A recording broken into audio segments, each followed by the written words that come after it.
Hi, I'm Mandeep Singh, founder of Mandeep.com, and in this video we will be setting up our live campaign module for its first use. So let's get started.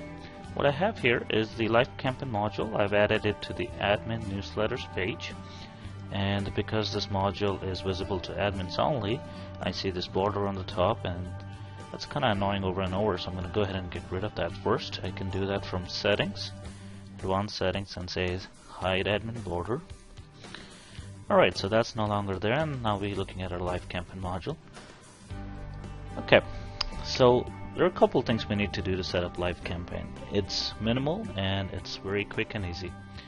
Now the first thing obviously is to configure a mail server. We need to tell live campaign how it's going to go ahead and send the mail out. Now when you set up your .NET Nuke site, by default your hosting company would have set up an SMTP server under host settings, advanced settings, and SMTP server settings. As you can see, there's one for us already set up. Make sure you click on test SMT settings and make sure our email is going out successfully.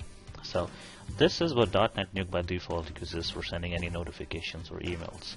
I'm going to go back to our module and go ahead and click on settings. So live campaign by default, I'm going to go ahead and go to SMTP servers. By default also uses DNN host settings.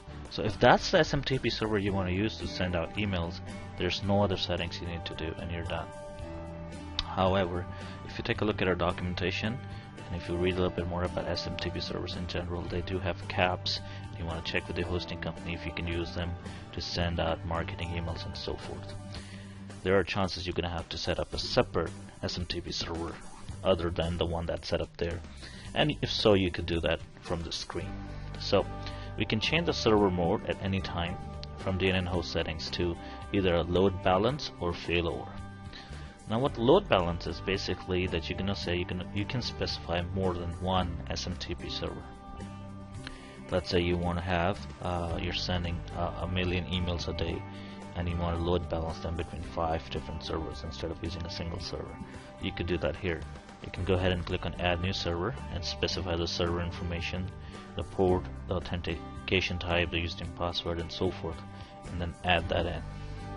Now every time you do that, it's going to verify if the account you're setting up is an active account, and then it will add it in. Now you can set up multiple servers here, and when you do that, every time a campaign is sent, it will automatically load balance between each server. What I mean by load balance is that if there was 10,000 emails in that campaign and you have 2 servers set up, 5,000 will go through one server and other 5,000 will go through the other server. Similarly, there is a failover setting. Now the failover is you can also go ahead and specify multiple SMTP servers, but in this server mode, the email campaign will use the first server listed and will continue to use it until the server is no longer reachable. For example, it goes down, there's an issue with the server, whatever the case may be. If the server is not reachable, it will go to the next available server. That's what failover is. Now let's say you don't want to use the DNN settings that are specified in host settings, but at the same time you don't want to use failover or load balancing because you don't have multiple servers. That is fine. You can just choose one of these options, load balance or failover, and just add one server, and that will work just as fine too. So this is step 1, making sure that you specify an SMTP server for live campaign to use. As I said, if you just want to use your DNN host settings, you can just leave it as it is and there's no other changes that are required.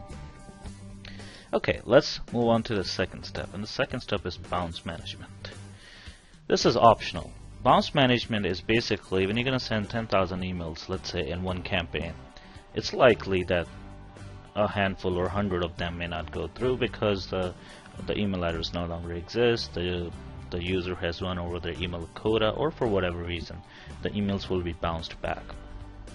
If you go ahead and enable bounce management, live campaign automatically detects those for you and then automatically updates your subscriber list, so you have a clean and healthy list. Now the way it works, and for it to work, is you have to have a dedicated email account to be used with live campaign. We strongly recommend that. Something like no reply@yourcompany.com.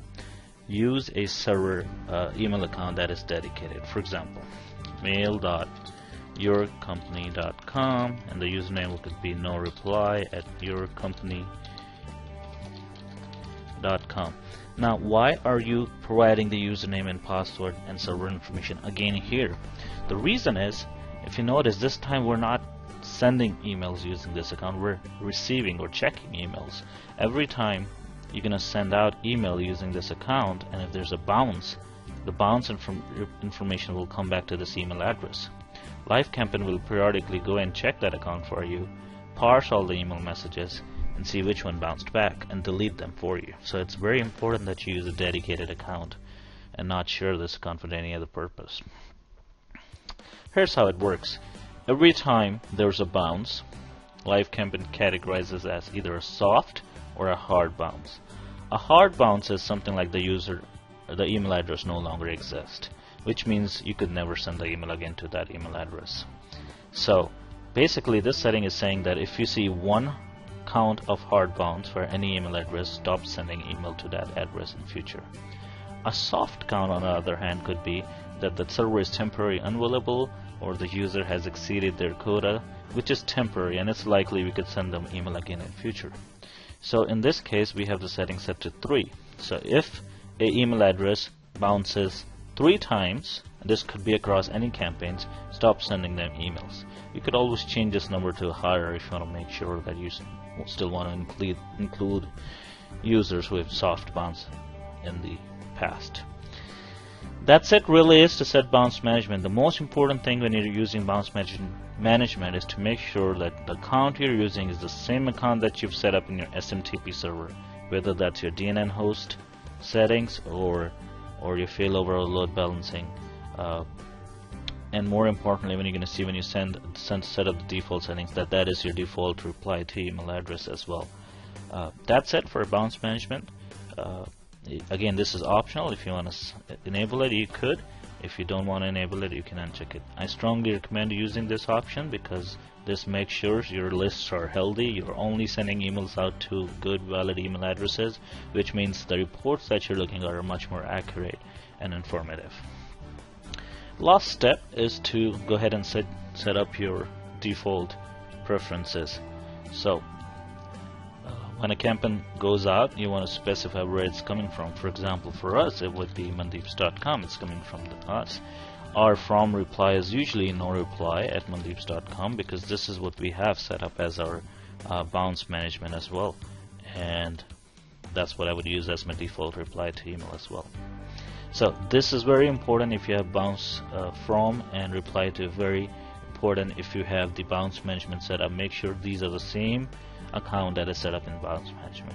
And lastly, you can specify at times when you're working it, so your reports and your campaign scheduling and so forth is according to your time zone. That is it. Once you've done this, you just hit on update, say specify bounce password, because I left it blank, so I'm going to uncheck this for a sec, and that's it. Once you've done that, you're set to go and send your first campaign, which you do from campaigns and create a new campaign. This we will cover in the next video, so be sure to check that out. And if you have any questions or concerns, please do let us know. Thank you so much for watching the video.